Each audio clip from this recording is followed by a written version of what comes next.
Bismillahirrahmanirrahim. Alhamdulillahirabbil alamin. Wassalatu wassalamu ala asrafil anbiya'i wal mursalin wa ala alihi wa sahbihi ajma'in, amma ba'd. Jazakallahu khairan katsiran kepada yang berbahagia tuan pengisi majlis.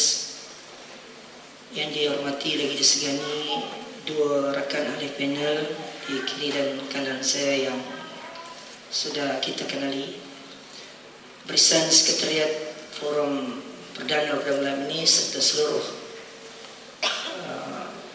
para mahasiswa, mahasiswi, bakal para ilmuwan Islam masa akan datang, insyaAllah. Assalamualaikum warahmatullahi ta'ala wabarakatuh. Apa khabar semua, sihat ya? Alhamdulillah. Jadi sebelum saya menjawab tentang persoalan yang dikemukakan oleh yang berbahagia tuan pengisi, saya sebenarnya memang terpanggil untuk memperkatakan isu murtad di Malaysia. Sebenarnya benda ni dah lama dan tidak keterlaluan saya katakan bahawa isu ni adalah kerja-kerja kami di zaman jahiliah. Jadi sebab tu apabila isu murtad ni timbul, statement dikeluarkan oleh Syekh Muhammad Datuk Harusani Zakaria, Datuk Seri Mufti Negeri Perak. Ingat tu, dia bukan mufti kerajaan, dia mufti Negeri Perak. Jadi isu ini timbul ketika keluar statement Al-Harakah pada bulan 3 tahun lepas. Apabila isu ini timbul, maka gempar dalam seluruh negara bila beliau keluarkan satu kenyataan 250,000 umat Islam telah murtad dan 100,000 menunggu untuk dikristiankan. Semua membaca artikel tu kan? Betul? Baik, dalam keadaan sedemikian, Sekretariat Jabatan Mufti telefon pada saya. Kebetulan ketika itu saya berada di Pulau Pinang. Dia kata kepada saya, "Sudi tak Ustaz berforum dengan Datuk Seri?" Saya kata, "Siapalah saya nak dibandingkan Datuk Seri, nak forum dengan dia. Aidat ni penting ni, isu murtad di Malaysia." Dia dihentam ni Ustaz. Dia dihentam oleh JAKIM, dihentam oleh segelintir di kalangan mufti yang tak setuju dengan pendapat beliau.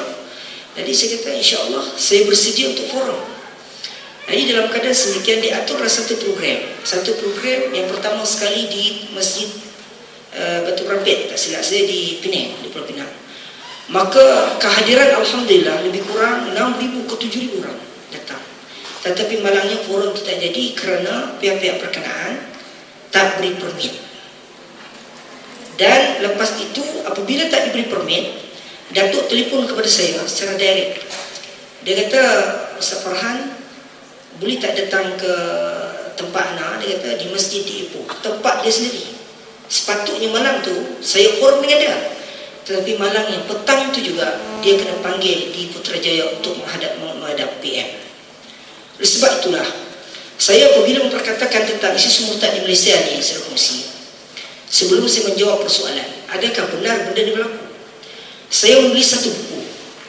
Buku ni tajuk dia ialah Kristianisasi dan Gejala Murtad di Malaysia.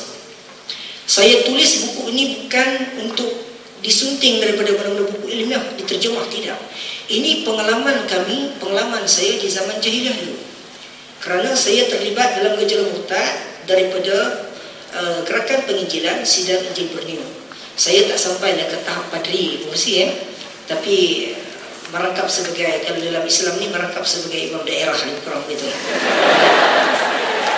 Jadi Datuk pernah jadi imam sekarang. Dalam keadaan seperti ini, buku ni apabila pihak Radio IKIM minta saya datang sempena program Ihya Ramadan pada tahun lepas, saya lancarkan buku ini di Radio IKIM. Tengah hangat murtad diperkatakan dan tidak dibenarkan sekali untuk mengetengahkan isu murtad ini. Ya. Dalam keadaan semikian, saya ucapkan ribuan terima kasih kepada Radio IKIM yang menjemput saya dan saya sempat melancarkan buku ini. Dan buku ini diharamkan oleh KDN. Apabila diharamkan oleh KDN, saya bagi kuliah tafsir di satu masjid di Presiden 16 di Putrajaya.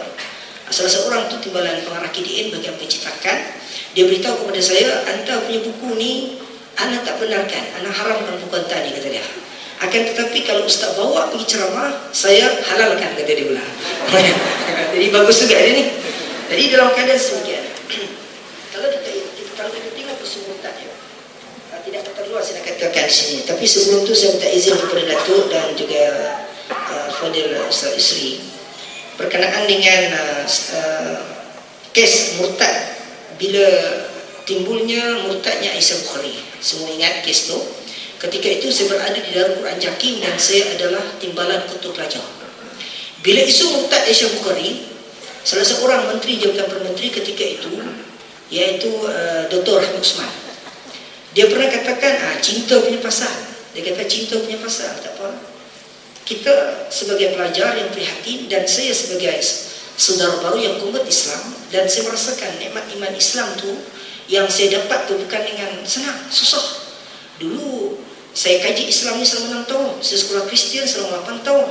Dan Bible, Al-Quran ini dia tertugas utama saya di zaman tu bila padri kami dilatih menjadi pendakwah Kristian, bukan pendakwah saya, pendakwah Kristian. Pasal kelima dakwah tu, maknanya Profesor Syekh Kudawi kata dakwah ni dia perkataan doa, da'i, maknanya bawa manusia ke kegelapan kepercayaan. Jadi tidak keterluan saya katakan dalam Kristian ni pendakwah adalah sesuai juga. Setuju semua? Pendakwah. Jadi di antara tugas saya dulu di zaman jahiliah dulu ialah mengkaji. Ini adalah Al-Quran.